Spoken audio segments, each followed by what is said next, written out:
Over the holidays, I tested out Replit Agent, an AI agent that helps you build full apps by generating code for you. And it's amazing, but also not amazing. And I'll tell you why. I'm Diana, and I break down tech startups and AI without the hype. Let's check out the Marble House in Newport while I dive in. Main takeaway is I think Replit Agent is great for simple apps or demos, but falls short if you want to change, adjust, or augment your app further. Let's start with things I liked.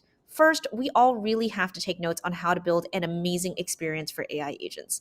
The onboarding and getting started is so simple. The way you interact with the AI agent is also awesome. It shows its work as you go, and it even asks you to check its work after it's done implementing a feature. By the way, it'll suggest additional features to build for you. Pretty awesome. On top of that, there's cost transparency with your running cost showing up on the top right. Second, this AI agent is really a great addition to the existing Replit platform. Replit makes it really easy to go from writing code to deploying products in an end-to-end platform, so you really can have the agent write some code and then deploy it for you. Now, on to things I didn't like. First, you really need to think through how you're going to prompt the agent, including what technologies and frameworks to use. I had it set up a database to store things, but it used an ORM I wasn't familiar with and wrote a bunch of unnecessary code.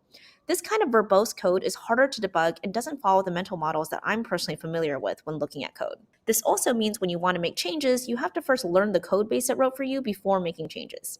Second, it wasn't great at using external APIs. I wanted it to use an external API for the company that I'm working at, so I gave it the documentation. And time again, it just straight up made up code.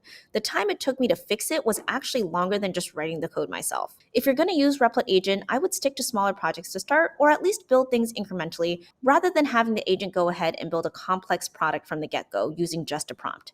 It's going to make a bunch of assumptions that you'll have to unwind in the future. That being said, I was so impressed with this product. It is truly amazing, and it's only going to get better from here.